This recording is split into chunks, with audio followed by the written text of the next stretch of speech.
if you want to become a good tennis player, I don't know, maybe start by being that person that just picks up the balls on the side of the court, right? Just get close to Roger Federer. See what happens. Just get yourself into proximity of people who are doing the thing that you want to do. Welcome to the Paul Plett podcast. This is basically an excuse for me to have a conversation with people that I'm interested in. And joining me today is Micael Duerksen. Mike is a small business owner, is a husband, a father, and he happens to be one of my very good friends. Welcome here, Mike. Thanks. This is cool. We've been friends for I was doing the math this morning. Yeah. I think for a decade. Really? Just about. Oh, wow. Yeah. Look at us. Look at us. We're here. Yeah, but we haven't actually done this in a long time. We used to go for coffee all the time. Yeah, pre-kids. Pre-kids. We used to go for coffee probably once a week, or quite regularly. Yeah. So we haven't done this in a while. This is nice. I like this. This is good. This is nice. We got the kids away for a little bit. Yeah, they're having fun. Yeah. So for people who don't know you or what you do, how do you tell people what you do? Yeah, I'm a small business owner. I own a little agency, a little marketing agency. Mm-hmm. We focus all of our work on nonprofits. Okay. Helping them raise more money, increase their revenue from individual donors. Okay. That's our core focus. And we're a small team. There's 6, 7 of us, and we work with 10 to 15 organizations at a time. Sure. So small non-profit fundraising. That's sort of what you help out with. That's your That's field. Right. Yeah.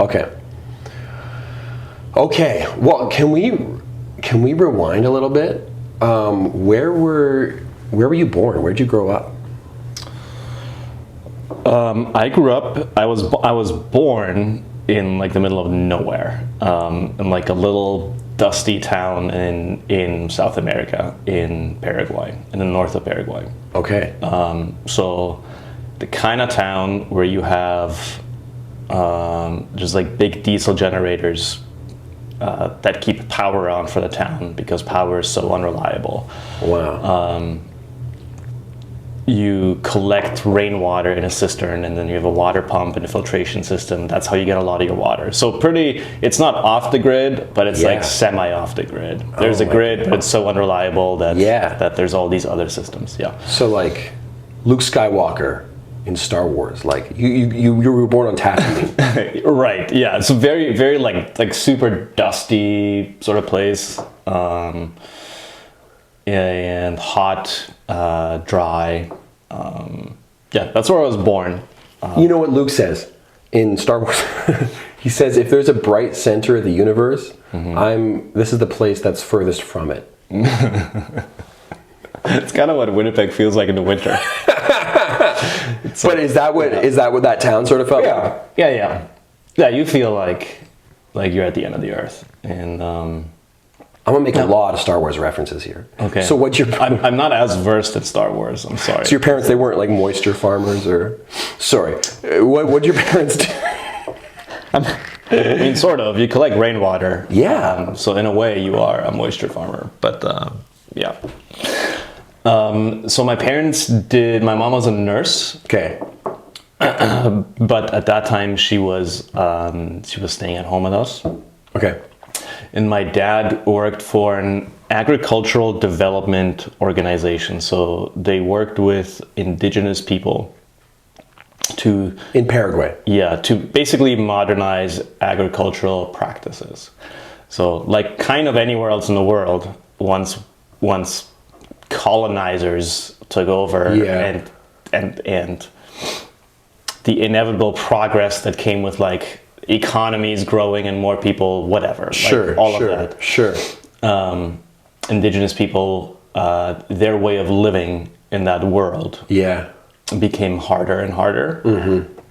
And some wanted to adapt and some didn't. Sure. So the ones that wanted to adapt, my dad worked with an organization that that taught them basically modern farming principles, so like sustainability, how to grow your own food, and how to take it to market. Eventually ended up creating a factory for, there's a root called manioc. It's also sometimes called yucca in other parts of the world. Okay. So it's kind of a root, it's starchy. Yeah. So years in, as things developed, they ended up creating this factory. So they could grow their yucca, which they were already growing, and then they could take it to this factory. The factory would grind it down into starch. Okay. Like a starch powder. Yeah. Kind of like, I guess the equivalent here would be, it feels a little bit like baking soda. Okay. Yeah, but it's starch. And they would package it up and then bring it to market. So export it to all over the world. And so these small scale farmers were able to participate in that and sell their product, and somebody would actually take it to market for them. And they could create an income for their family. So he was doing that, but then we moved to, he was doing some of that. The factory came later, but then we moved to the capital city of Paraguay. Which is? Asunción. Okay. Yeah. And then there, my mom and dad jointly... How old were you? I was still young, like 3 or 4 maybe. Okay. Yeah. So when we moved to capital city, they started an orphanage that ended up becoming an orphanage and a school and a trade school, and it just ended up becoming... Why'd they move?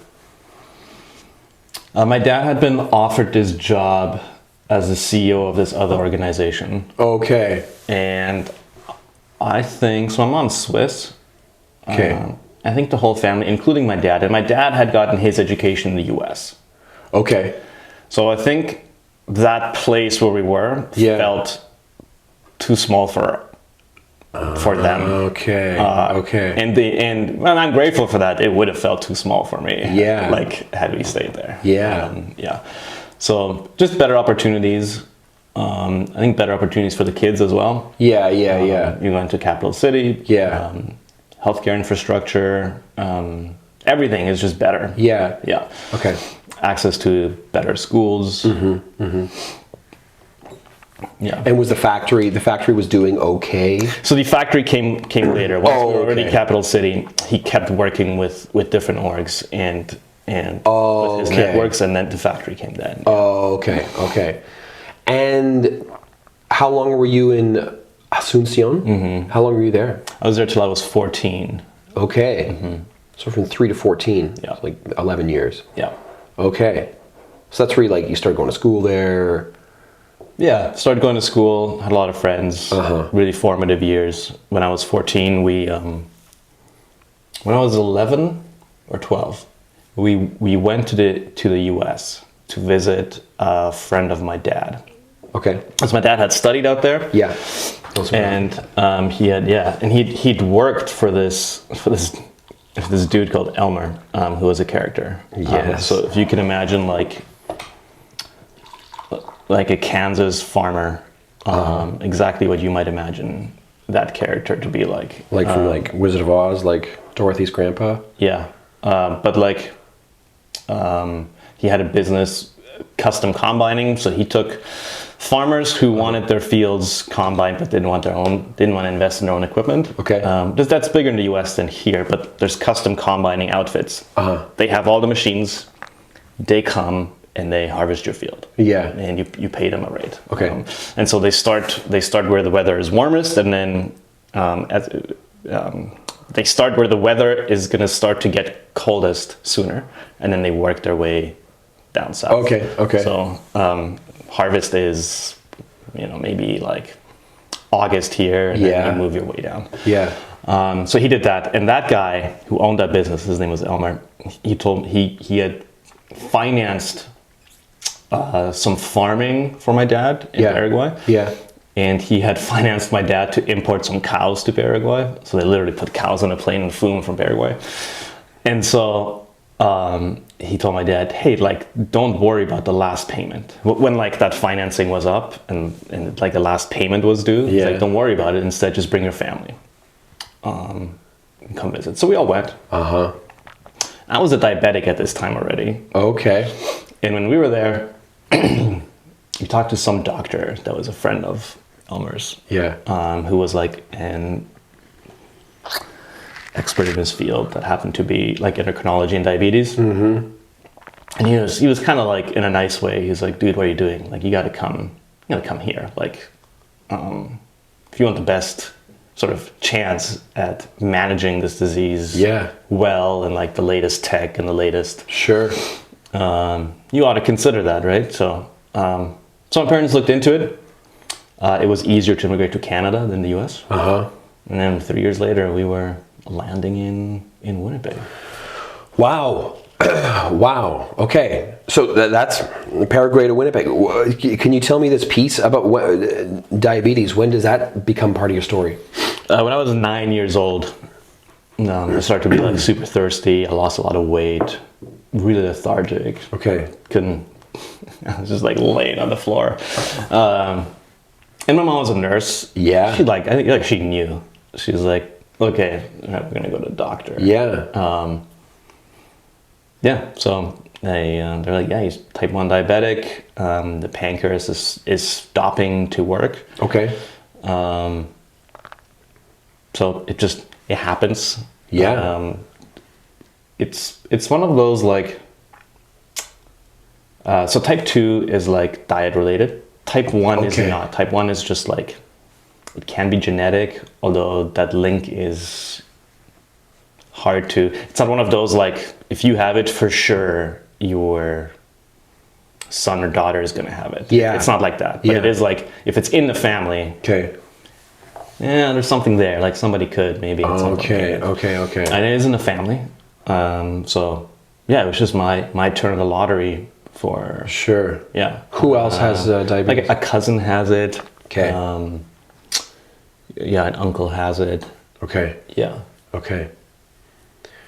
And you say the pancreas stops working? Yeah, the pancreas produces something called insulin. Which whenever you eat carbs or sugar of any kind. Yeah, love carbs and sugar, yeah. Yes. The pancreas is like, all right, we got some carbs and sugar incoming, release the insulin. Okay. And the insulin basically fights the sugar content. Okay. And keeps your sugar levels in your blood. Because the sugar, stable. when you eat carbs and sugar, your sugar's going to spike. It's going to spike, yeah. And the insulin helps like... smooths it out and bring it right back down. Okay. Yeah. And your body doesn't do that? My body doesn't do that. Okay. So what that means is whenever I eat something, I have to calculate, roughly how many millimeters of insulin would I need for this amount of carbs. Yeah. And now I've got an insulin pump that does a lot of that work for me. But basically, you make like a life or death decision every 2 hours. Wow. Every 2 hours, you either have to adjust and give a bit more insulin, or eat something because you gave yourself too much insulin and now the sugar is too low. Okay. So you're always trying to like manually keep the sugar levels pretty even. So then, but before that, you would get like crazy energy spikes, and then that's where the lethargy would come afterwards? Yeah, that's right, yeah. Okay. Yeah. Would you be like bouncing off the walls and stuff with the energy spikes, or was it just like... At first, but it was pretty like, it just got to be just like lethargic all the time. Really? Yeah. Why is that? When your sugar, because my sugar was so high, it was never coming down. I didn't have pancreas was stopping to produce insulin. Okay. I mean, sugar is very high. So if you have too much sugar in your body, you're lethargic all the time? If your sugar level kept being high, you would eventually start to become very lethargic. Okay. And not feel very good. Interesting. Yeah. Okay. So really the diabetes part of your story, that influences the family's move to Canada.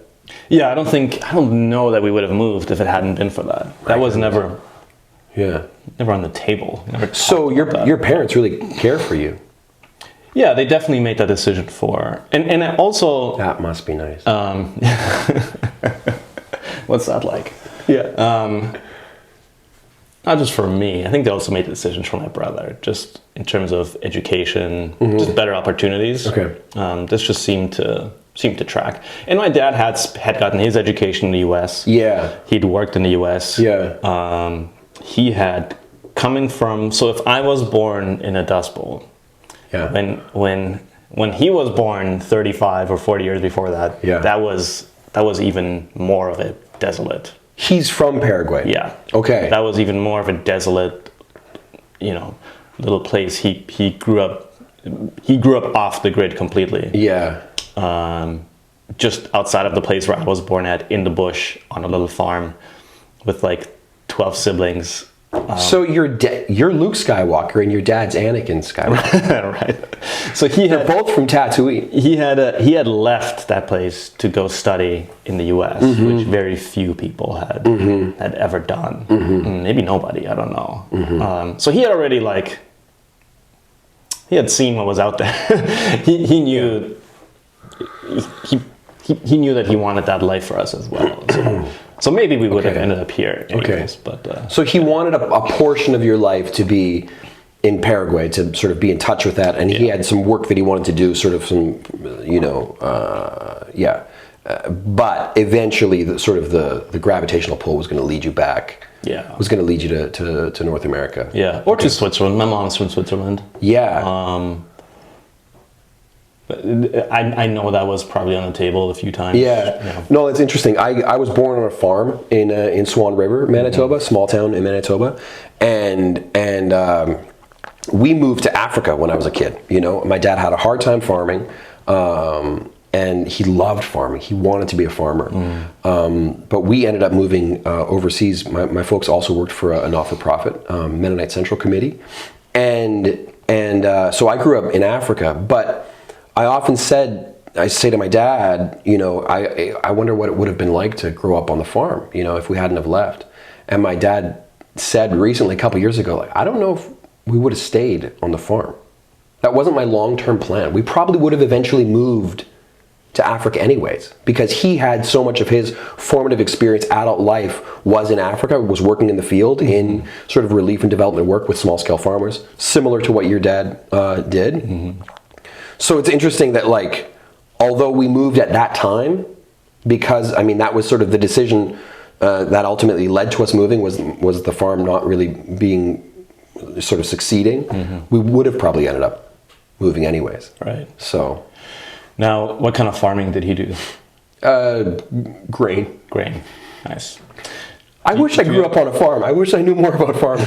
Yeah, no, my dad, he gets a real look in his eye during harvest season. Right. He gets a feeling in his heart. He wants to be out there. He wants to be on the combine. He loves those long hours when you're harvesting. So I feel like, produce, crops. Crop farming. Right. Final answer. So do you ever feel like both of us are a product of decisions that our parents made? Yeah. To a degree. Not completely. Yeah. But you spent a formative time in your life in Africa. Yeah. That wasn't your choice. Yeah. It just happened to you. Yeah. And you're along for the ride. Yeah. Do you, now that you have kids, do you think about that? Do you think the choices that I'm making right now will somehow influence this kid? Or is it more like, no, they're also along for the ride and, we're... No, totally. I completely... Well, I think for me, it comes down to sort of my experience. I've had a kind of conflicted relationship with being a third culture kid throughout my life, throughout my adult life, and knowing what a move does to a kid. That I know intimately, and my dad doesn't know that. My parents didn't know that. They grew up in a small town in Manitoba, both of them their whole lives. They moved when they were adults. And then that affected their adult life, and then they took their kids along for the ride. But I know what it's like to move as a kid. So I feel like I am I want to be very intentional about that. I definitely want my kids to have an international experience. I want them to be exposed to the world. I know that for me, my formative years were in the global South, and that really just affected my worldview, you know? And there's questions that you ask as a kid then about, you know, inequality, and that you'll never ask living in a, you know, safe, secure environment, right? But I also know that, the moves were tough. So I think about that. I think about the effect that that'll have on my kids, and I want to be intentional about that. And when you say, what about you? You want your kids to have an international experience, do you mean like being exposed for a period of time? Like, hey, we're going to go here for 2 months, or we're going to go here for a month, or we're going to travel a bunch. And every year, a week or two, you're going to be exposed to a different way of living, thinking, seeing, working, whatever. Or do you mean like, no, we're going to move somewhere for 2, 3, 4, 5 years, and you're going to go to school there, and we're going to do life differently for a few years? I don't know. Both. Maybe one or the other. I don't know. I think there's something very attractive about moving overseas. There's something very attractive about picking up and moving and setting up shop somewhere else, and really like having a full experience where like your routine changes and you have to adapt. The adaptation that happens when you move somewhere, when you buy a one-way ticket and you're staying there, and then eventually you'll buy a one-way ticket back home. But like that, there's something very attractive to me about that, about sort of the way that my life would have to be restructured, and then also the experience you're having with your family. You're able to be living there and then go on vacation there, right? To make friends there, to have a school experience there, to go through the seasons there, you know, to really say that you lived there. But I also know that, I mean, my kids are young. And they're just starting school, and I'm seeing them develop a friend group at school, and I'm seeing them develop, and I know from having met friend groups that were together their whole lives, I know what my kids are a part of right now. And I know that pulling them out will have an effect on that friend group, even if we only go away for 2 years, short amount of time in the long scheme of things. So I also sort of wonder about, well, maybe what we do is we end up just living here and going on, sort of like vacations, trips to other places, to be exposed to the world. And that would definitely be worthwhile, but then you're having a vacation experience, you know, as opposed to a lived experience.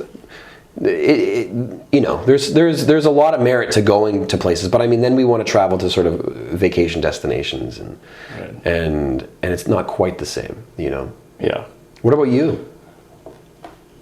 I've thought about this. We've thought about this quite a bit, because I'm like you. I want them. Like I kind of consider myself a third culture kid. Yeah. And I want our kids to. Our kids are adopted. They probably will already feel a little bit of that. Yeah. Because we talk a lot about the country they're from, and we try to make that a thing. Like they're learning about it. So they will probably always already feel a little bit like their heart is in two places. Almost by design, we want them to have connection to their home country. Yeah. Where are they from? They're from South Africa. Okay. I like how you asked me that. Like, you know that, but the audience doesn't. So. Yeah. I didn't know that. Tell me where they're from. So that sometimes I know you guys go away, and you come back with a kid. I'm like, where'd this kid come from? Do you ever like, if you would go to South Africa, because your kids are got a little bit of mischief? Do you feel like you might go there and they might be like, help, this guy's kidnapping me? Like,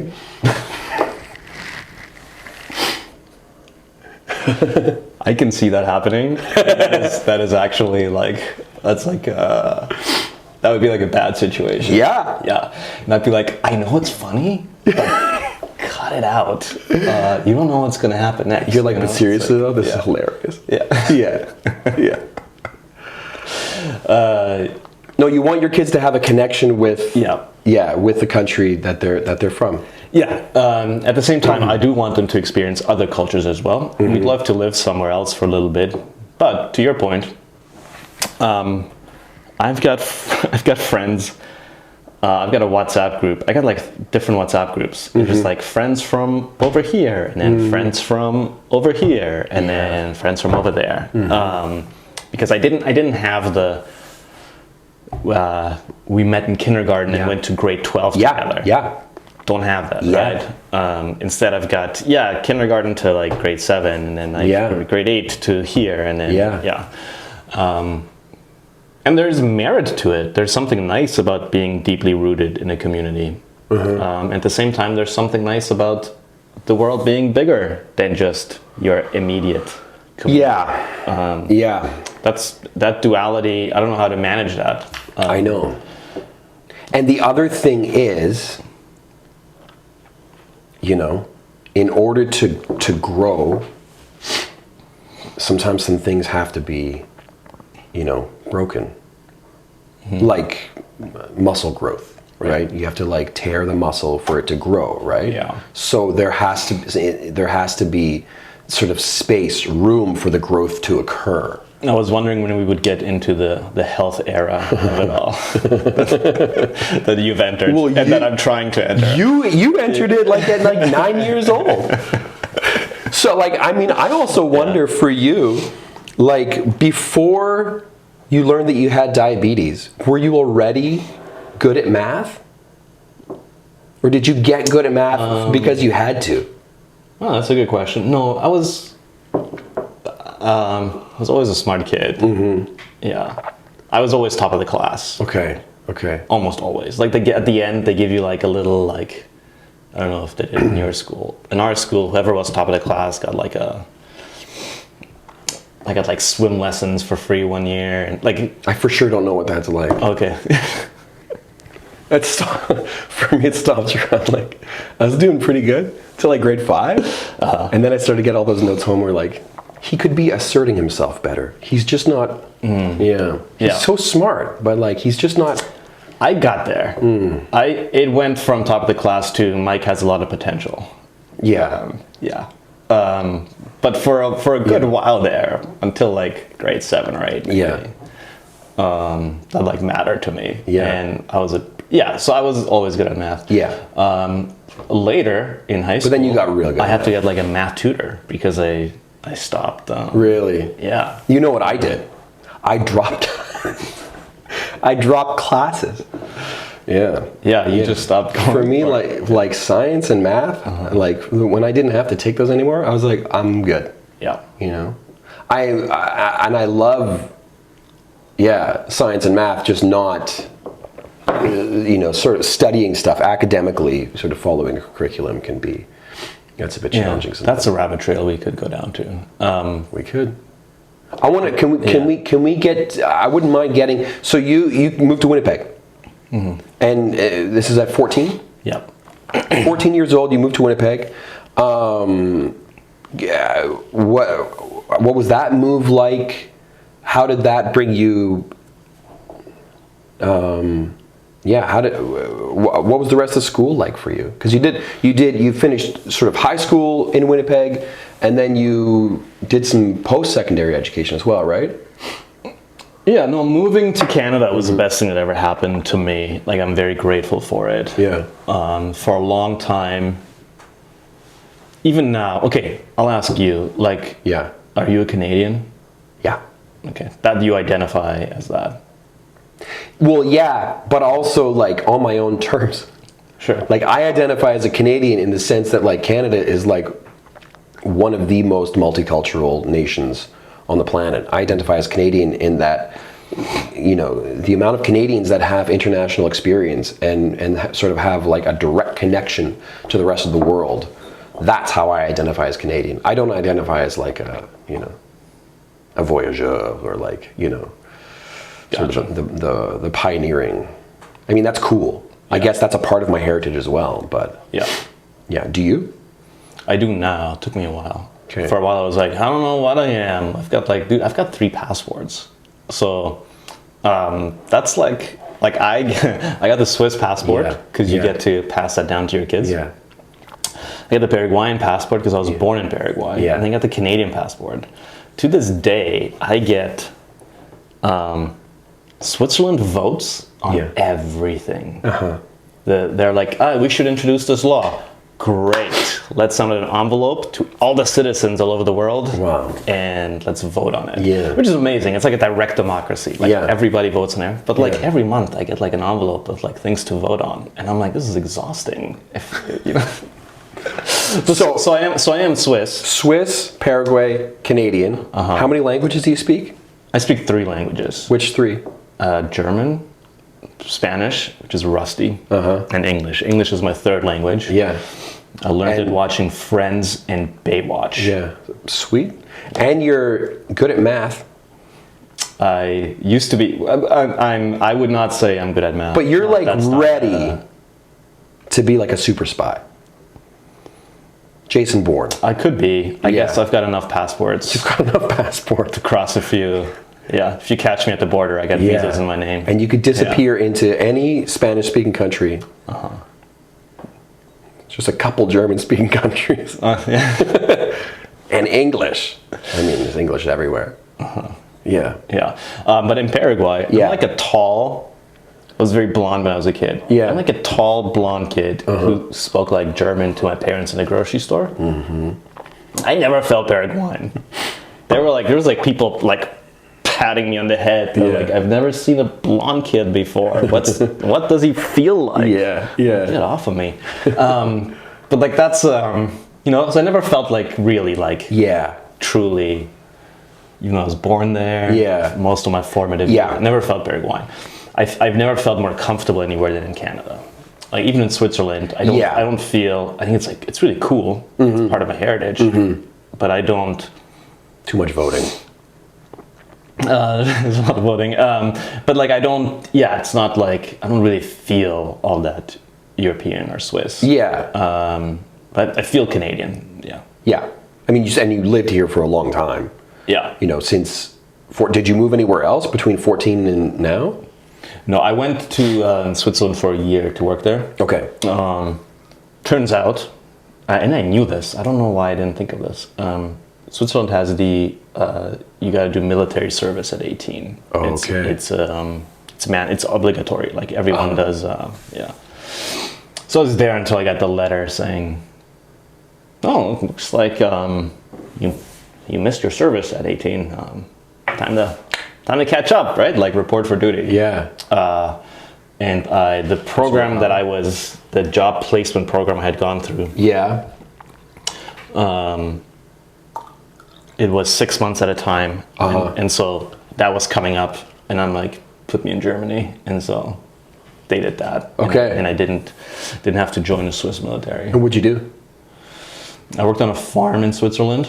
Okay. In the mountains. Okay. What kind of farm? A little bit of everything. So really, like, this dude had properties, and it was kind of his little ecosystem. He had pigs here. He had cows that would take care of the field over here. That would and then Switzerland. He had milk cows. He had a little bit of everything. So you were working on a farm. You were working on a farm in Switzerland when I got a letter in the mail, and the letter basically said, "Oh, we've noticed that you haven't done your military service." Okay. How old were you? I was 19 or 20. Yeah. And then, so you're and since I'd registered, I'm like, hey, Swiss citizen back in town. I'm registering for work. And that triggered something in the system, being like, this kid's back in the country. He's working. Oh, he didn't do his military service, so I got that letter. So you're like a draft dodger. It's not a draft, I guess. That is not a draft. I am also a conscientious objector, so I don't know what my choices would have been. Would you go to prison? Have you been to Switzerland since? Oh yeah. Okay, and they're all good with it. Are they still? Yeah, of course. Or do they still ask you every time you go? Well, you're at the border. Yeah. So like, you still haven't done your military service. I'm going to Germany again. Yeah. No, so I'd registered for work for 6 months. Yeah. Because the job placement program I was with, they placed you for 6 months at a time. I had intentions of staying a year. Okay. But after 6 months, this whole thing had happened. So I told the program, "Do you have something in Germany for me?" Yeah. Yeah, for sure. So. Okay. So I went to the local. Went down the mountain and up another mountain to the next town where the local, whatever you call it, the military office was. And I was like, "Listen, I'm moving on to Germany." Yeah. And they're like, "That's fine, no problem." So I never had to do it. Also, didn't get the cool. You get like they issue you like the farmer I was working with. They issue you a uniform, a lot of gear, a rifle, and you have to have that with you at all times. So at any point you could get the call, and then you gotta strap on your uniform and put on the rifle and ski down the hill and report for duty. So okay, there's so many rabbit holes we could go down, but I'm wondering, how do we get from 14 till like you starting like a business? Can you track that for me? It's a lot of ground to cover, but you're sort of this kid born in Paraguay, lived in various different environments, saw your dad, I guess, starting small businesses, sort of being entrepreneurial, and then you move here. At what point, like, sort of two main things happen, right? I mean, one is you sort of get involved in the nonprofit world, right? And then the other is you sort of pursue business as well, like starting a business yourself, right? Sure. How do you get there into both of those? Oh, in Germany, I'd worked for this nonprofit called Global Aid Network, and it was very cool. And I was like, man, this is the kind of place I can see myself doing this kind of work. Yeah. Not dissimilar from the kind of work my parents had been doing. And this is when you're like 19 years old? Yeah. It felt like we were doing meaningful work. Yeah. I was on the warehouse logistics coordinator side, so I would drive a Mercedes Sprinter all around Germany, picking up. Go to hospital, they had some equipment they were no longer using. I would go pick that up. We would bring it back to the warehouse. Eventually, we put together a whole container with medical hospital equipment. Yeah. And that would go to Latvia or Eastern Europe somewhere, sometimes Afghanistan. So not the most effective form of aid. I didn't know that at the time. Yeah. But it was very much like businesses that no longer needed tech. Yeah. That they were going to dispose of. Interesting. This nonprofit would gather it and then send it to hospitals and other nonprofits around the world that they could truck to. Yeah. So it had to be a truck route always. And before this sort of job in Germany, were you attracted already to sort of like doing work that's meaningful? Was that sort of a part of your life as well? I don't know. I wanted to be a journalist. Okay. I always thought that's where I'm going to end up. I liked writing. I studied comms. I started to study comms university. Communications? After year one, I went to Switzerland. I needed a break. I realized, maybe I jumped into university too quick. Okay. In retrospect, I've got no regrets in life. I just don't really live that way. Yeah. And there's lots of things maybe I would do differently, for sure. But like, generally speaking, I'm not like, shoot, I really... No, we all have our own path, and if I had to do it over again, I don't know that I would have gone to university at all. Yeah. Okay. But I did go, and after year one, I was like, I don't know what I want to do. Yeah. I thought I wanted to be a journalist. But you were young. I mean, you're sort of like learning. Yeah. You know, it was a sort of a shiny object that you wanted to kind of follow. Yep. Yeah. So I did this year of self-discovery. Came back saying, I do want to do communications. Yeah. did that. And then while university, started working at a homeless shelter. Yeah. Once I graduated, I took the communications job at that organization. Okay. I learned a lot on that. This is Silo Mission? Yeah. Okay. And I learned a lot on that job. I learned a lot. Yeah. And that's why I say, in retrospect, I don't know if I would have gone to university. Yeah. Because part of me thinks I should have rang up like 10 or 15 CEOs in big organizations and been like, pay me $20K per year. I'm living at home. Like, pay me nothing. Yeah. But I go where you go. I'm in the meetings, you're in the meetings. You have a phone call, it's on speakerphone, and I listen in. I just, like, I'm attached to you for the next year. I will make your life better. I'll do whatever you need me to do. But I need to be in the room. I feel like that would have been all the education and more. Yeah. That would have launched me into this sort of a thing. Yeah. I mean, that right there, that mindset right there seems to be, have you always had, I guess not, I guess you're sort of, you've maybe always had that mindset, but now you're very confident in that mindset, in the, like you, I've said this before about you, but you seem to have an ability to see an alternative way of doing things, to take the same information and sort of disseminate it in a different way where you can see a different path. Like that, I agree with you. That sounds like that sounds like the education to have exactly to get to where you want to get to. Right. Yeah. Have you always thought about things in that way?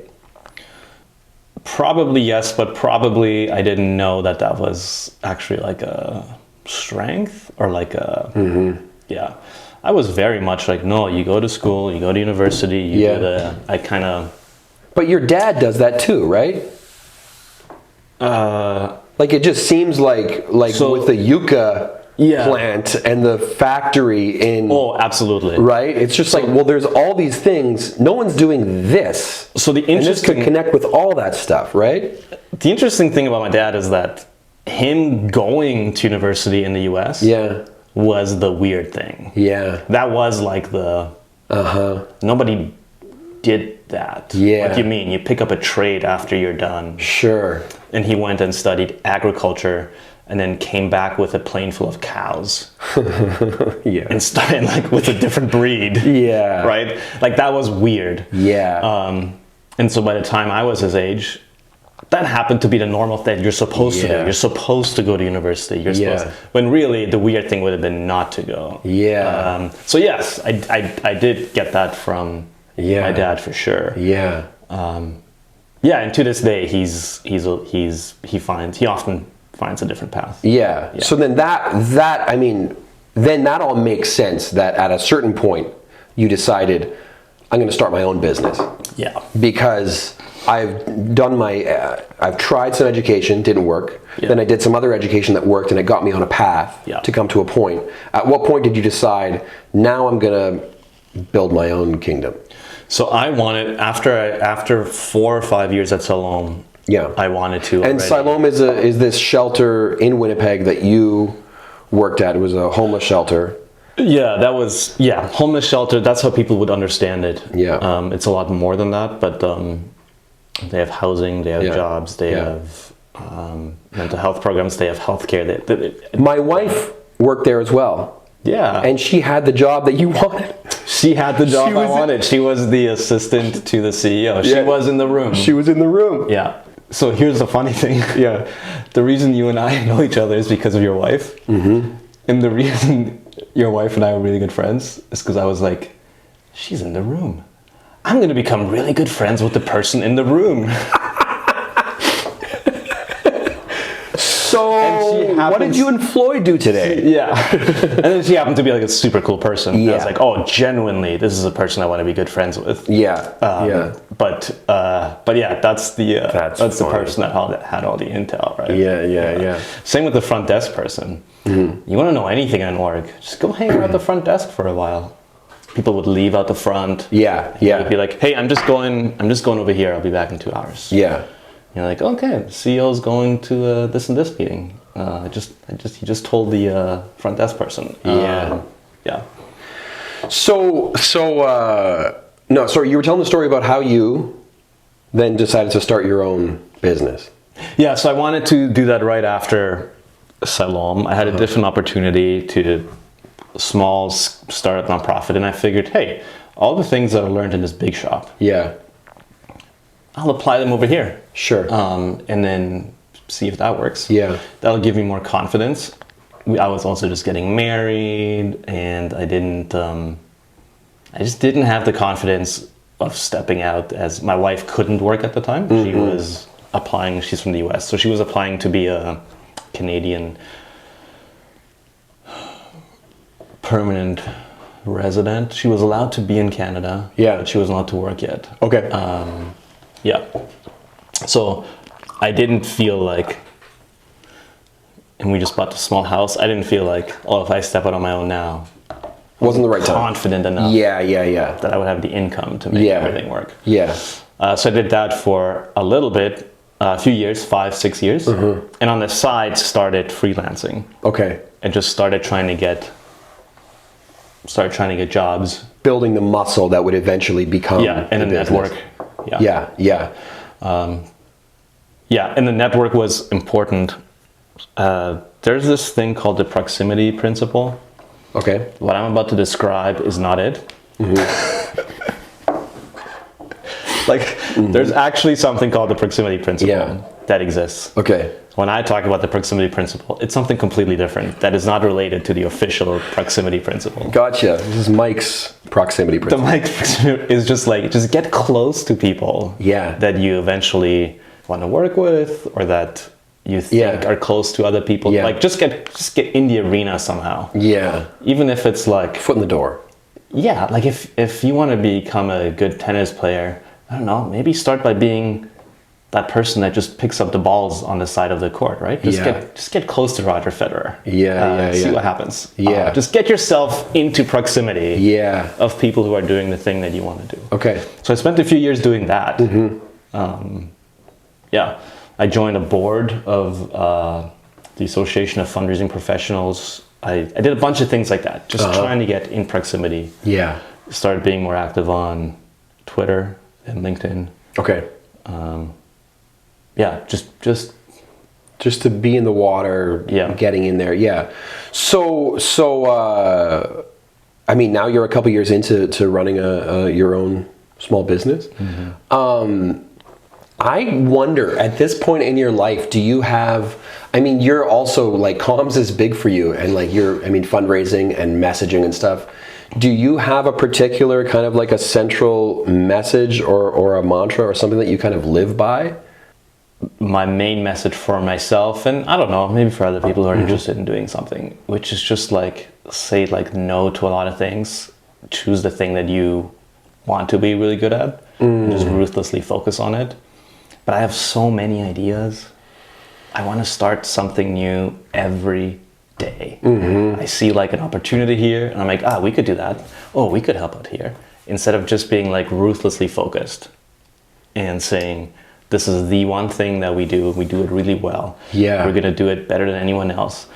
And we're going to be this, even if it's a common thing, it doesn't have to be an innovative thing. Yeah. We're going to do that common thing for an uncommon amount of time. Yes.